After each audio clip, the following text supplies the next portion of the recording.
정부 여당의 공무원연금 개편안과 관련한 통합진보당의 입장을 말씀드리겠습니다. 박근혜 대통령이 오늘 국무회의에서 올해 안에 공무원연금 개편의 마무리를 지을 것을 주문했고, 새누리당도 어제 공무원연금 개편안을 발표하고 입법을 추진하겠다고 밝혔습니다. 정부와 여당이 추진하고 있는 공무원연금 개편 방향과 관련해서 통합진보당의 입장을 말씀드리겠습니다. 독일과 오스트리아의 연금 개혁을 박근혜 대통령이 참고해야 할 모범 사례라고 꼽았습니다. 이 두 나라를 언급하면서 정부의 책임을 빼놓고 말해서는 안 된다는 점을 먼저 짚고 싶습니다.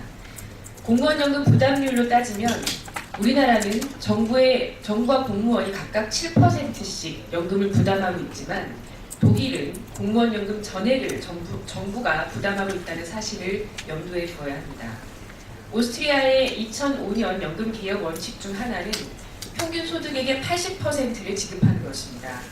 그러나 정부안은 연금액은 2015년 임용자는 96만 원이고 2016년 임용자는 76만 원으로 지급액을 국민연금 수준인 소득 대체율 40%로 전락시키는 것입니다. 독일과 오스트리아의 연금 인하만 먼저 말하지 말고 독일 정부의 전액 부담, 그리고 오스트리아의 평균 소득의 80% 지급 원칙도 함께 얘기를 해야 하는 것입니다. 국책기관인 KDI가 2006년에 발행한 재정 안정화와 제도 선진화를 위한 공무원연금 정책 연구 보고서를 보면 이런 말이 나옵니다. 독일은 공무원연금 비용을 전액 국가가 부담하는 등 국가의 책임성이 감소되고 있다. 이 대목을 박근혜 대통령은 애써 외면해서는 안 될 것입니다. 다음으로 정부의 사적연금 활성화 정책에 대해서 강한 문제의식을 말씀드리겠습니다.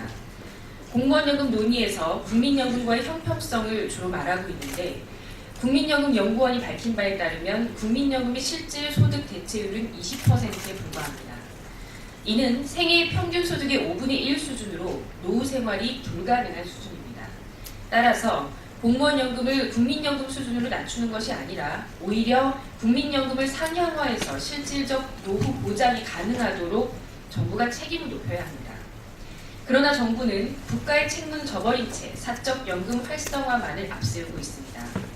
박근혜 정부의 퇴직연금 활성화 정책은 사실상 노동자의 마지막 노후 보장인 퇴직금까지 금융시장에 내맡기겠다는 것인데, 자산 운용 규제 완화는 공격적 투기를 가능하게 만드는 근거가 될 뿐입니다. 사적연금 활성화는 공적연금을 보완하는 대책이어야 하는데, 정부는 공적연금 강화를 쏙 뺀 채 사적연금만 활성화시키겠다고 말하고 있으니 정부가 생명보험사의 이익만을 쫓고 있는 형국이라 말하지 않을 수 없습니다. 이러한 인식에서 공무원연금 개편에 대한 논의의 전제로 공적연금 강화를 위한 정부의 책임과 노력이 절대적으로 필요하다는 것이 진보당의 입장입니다. 2009년 기준 각국 정부의 GDP 대비 연금 지출률은 OECD 평균 8.3%, 독일 11.3%, 오스트리아 5.1%이지만 우리나라는 2.4%에 머물러서 34개국 중에 31위를 차지했습니다. 2009년 공적연금에 대한 정부 기여율을 따져보면 OECD 평균 19.6%, 독일은 19.9%, 오스트리아 22.8%이지만 한국은 9%로 비교국가 중 10% 미만인 나라가 캐나다와 스위스밖에 없었습니다. 정부 안대로 공무원 연금이 개편된다면 이후 순서는 국민연금 개편이 될 것이라는 공무원 단체 주장을 귀담아 들어야 할 필요가 있습니다. 전 국민이 강제로 가입하는 국민연금의 소득 대체율이 2007년 70%에서 현재 40%까지 떨어지고 2060년이면 기금이 고갈될 것이라는 예상 때문입니다. 이러한 배경을 근거로 통합진보당은 공무원연금 개편을 둘러싼 현 상황에 대해 다음과 같은 입장을 말씀드립니다. 첫째, 정부의 공무원연금 개편안은 사적연금 활성화 정책일 뿐입니다. 정부와 새누리당은 사적연금 활성화 시도를 중단하고 먼저 공적연금 강화를 위해 정부가 무엇을 할 것인지를 내놓아야 합니다. 둘째, 공무원연금 개편을 포함하여 공적연금 활성화를 논의하는 범사회적 기구를 만들어 공적연금 강화 방안과 정부의 역할에 대해 사회적 논의를 모아나가야 합니다. 셋째, 연대 처리라는 시혜를 못 받고 군사작전처럼 밀어붙여서는 안 되며 이해 당사자와의 충분한 논의를 거치는 것이 먼저입니다. 영국 정부는 5년 동안 당사자와 국민이 참여해 연금 개편을 논의했고 스웨덴도 집권당과 노조가 긴밀하게 논의해서 문제를 해결한 바 있습니다. 4대강 사업비 22조 원, 설거지 비용으로 5년간 21조 원, 수공부채 8조 원 등 천문학적 숫자를 허공에 날린 새누리당이 어떠한 반성도 없이 공무원 연금 개편안을 논의하는 것부터가 뻔뻔한 일이 아닐 수 없습니다. 사실 이 돈이면 공무원 연금은 문제도 될 것이 없습니다.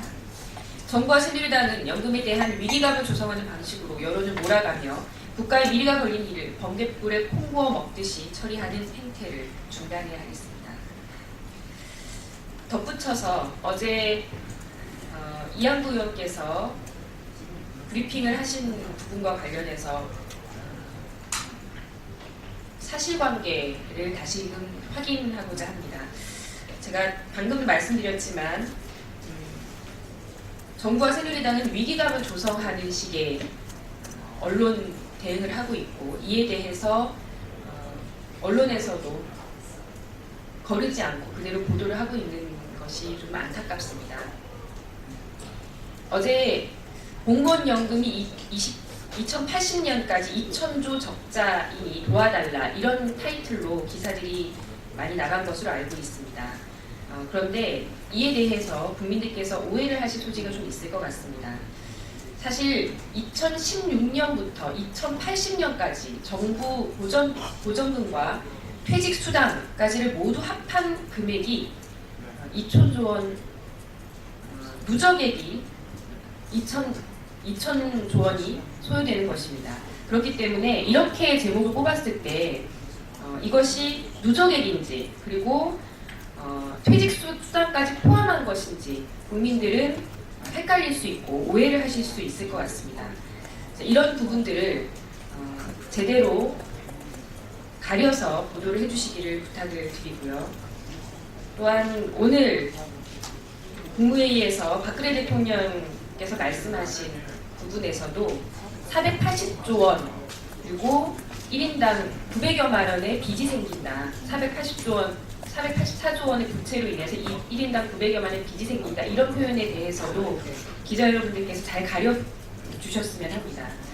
우리가 결혼을 해서 아이를 낳을 때 아이를 한 명 더 낳는다고 하여 그 아이에게 들어가는 각종 양육비, 교육비 이런 것들을 빚이 생긴다고 표현하지는 않습니다.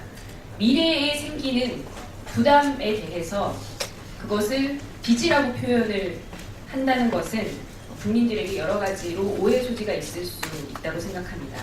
연금 문제와 관련하여 여러 가지 복잡한 계산들에 대해서 정부에서도 투명하게 자료를 공개하고 각 단체가 가지고 있는 생각들을 공유하기에 앞서서 먼저 정부가 국민들에게 위기감부터 조성하는 것은 사회적인 논의를 모아나가는데 그다지 지혜롭지 않다는 생각에서 덧붙여 드리는 말씀입니다. 이상입니다.